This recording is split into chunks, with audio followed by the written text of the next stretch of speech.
Howdy YouTube, and welcome to this episode of The Gunman. So this video here is a review and demonstration on the new Sagola 4600 Xtreme Aqua 1.3. So we'll do a bit of a quick unboxing first up, just so that you guys get an idea of what you can expect if you are to go and purchase one of these guns.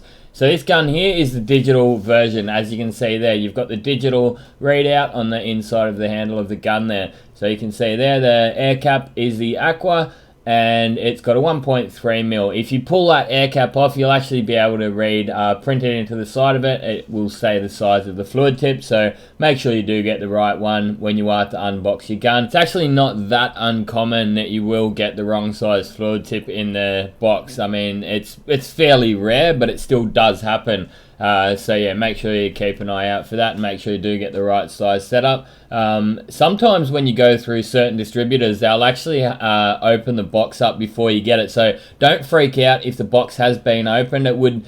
I'd say if you're buying from a reputable seller, at least anyway, the main reason they would only ever open it is actually just to double check that the right size fluid tip and things are in there. I know that Spray Guns Direct, when I've got a couple of guns off them before, you can tell that the box had been opened, but that was literally just so that they could make sure the right size fluid tips are in there. And these days with the Pro Lights, they come with 2 fluid tips anyway, so there might only be one in the box from factory, but they'll throw an extra one in. So that's the main reason for that. You can see we've got a spanner, we've got a few little identifier rings. They just go down the bottom there. I didn't really need to put them on these guns, but I just put one on there just for the hell of it. I've only got 2 of the Sagolas, so it's pretty easy for me to determine which one is which, and I can just tell by looking at the air caps. So, but if you were to run a full arsenal of these, you decided that you wanted 4, 5 or 6 or whatever, then I would imagine that the identifier rings would really come in handy. So the gun does have a generally solid feel in the hand. It feels like you're holding a good piece of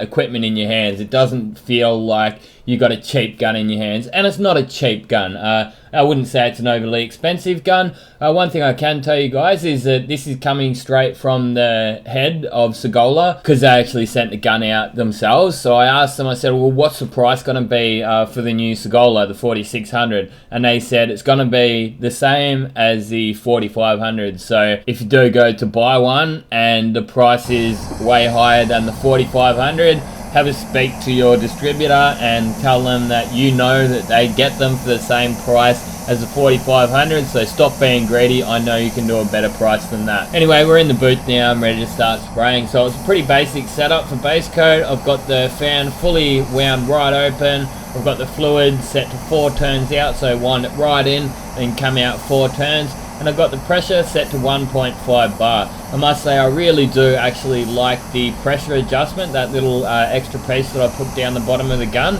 It makes it really easy to adjust the pressure. Similar type thing to the A&I regulators that I've done a review on recently, and I know that a lot of my followers did actually go out and buy those A&I cheater valve or regulator, whatever you like to call it. One thing that you may or may not have noticed at the start is that there was a anti-drip ring that sat underneath the lid on the pot of the spray gun.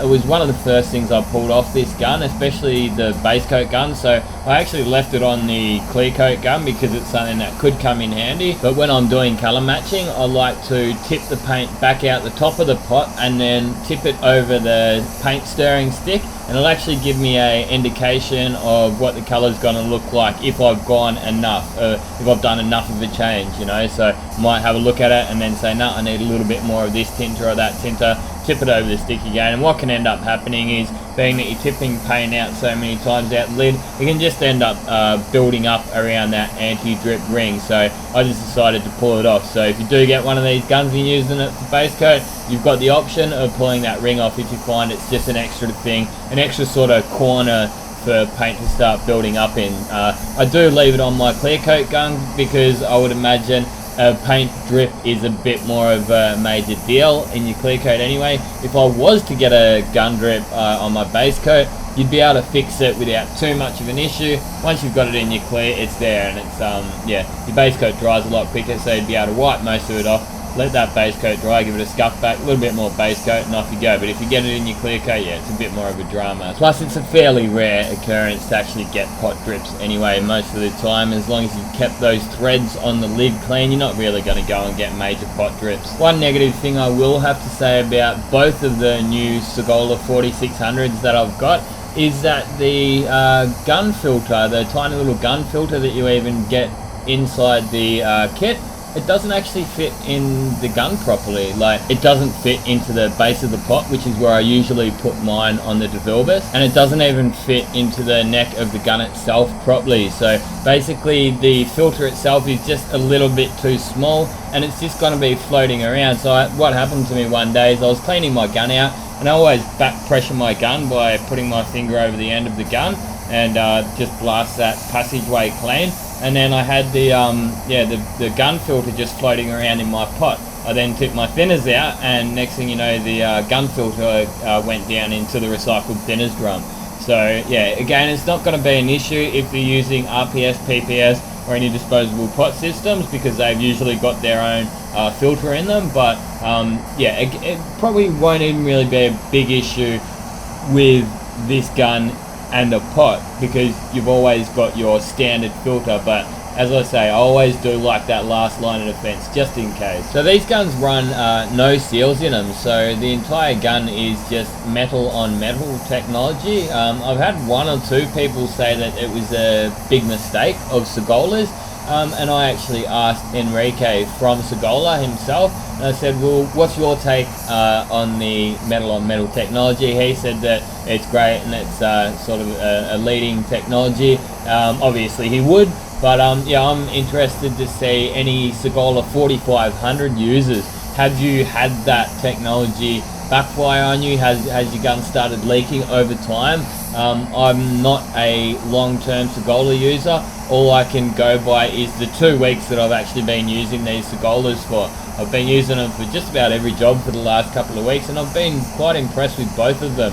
I will be doing a specific review and demo on the clear gun. That's got the 1.3 XL fluid tip on it and the DVR clear coat air cap. Now, one thing that I do remember when I had the Sagola for the week, when the 4500, when I had the 4500 there for a week, I borrowed it off someone to do a review. It was actually a gunman follower. Like, he used to watch my videos from over here in Perth, and he got in contact with me. He said, hey, do you want to borrow my Sagola just so that you can do a review on it? I borrowed it. It didn't really get raved reviews from me. I found it a little bit slow. And another thing I noticed is that it had these tiny little air holes on them. I think there was like 8 of them or something on the air cap, and if you didn't clean that thing absolutely 100%, it would take nothing for those holes to get blocked up.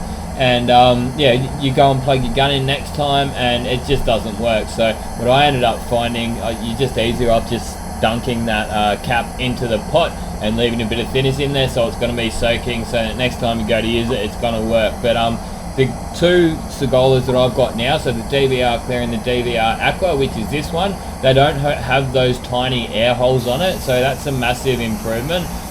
They also just have a little bit of a better feel in the hand. The trigger doesn't pull right back to the base of the gun like the previous one did.